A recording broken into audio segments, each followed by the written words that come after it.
Deuteronomy 19.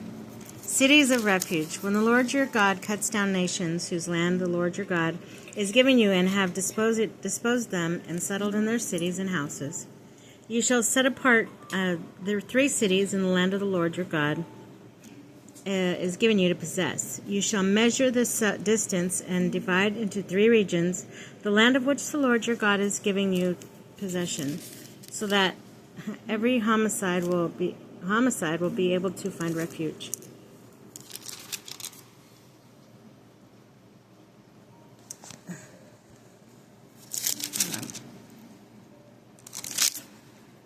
This is the case of a homicide who may take refuge there and live there when someone strikes down a neighbor unintentionally and not out of a previous hatred.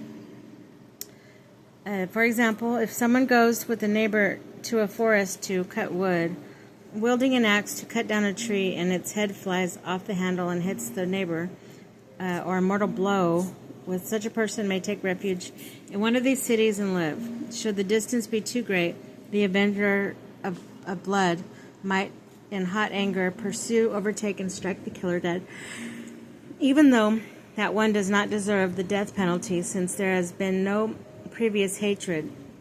For this reason I command you, set apart 3 cities. But if the Lord your God enlarges your territory as he swore to your ancestors, and gives you all the land he promised your ancestors he would give, because you carefully observe this whole commandment which I give you today, loving the Lord your God and ever walking in his ways, then add 3 more cities to these 3.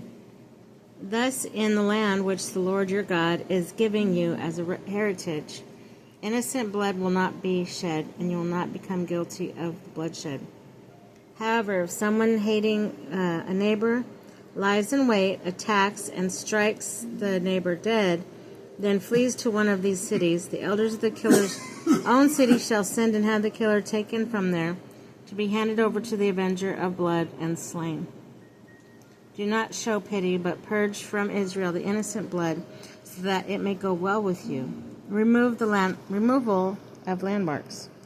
You shall not move your neighbor's boundary markers, erected by your forebears in the heritage that will be allotted to you in the land of the Lord your God is giving you to possess.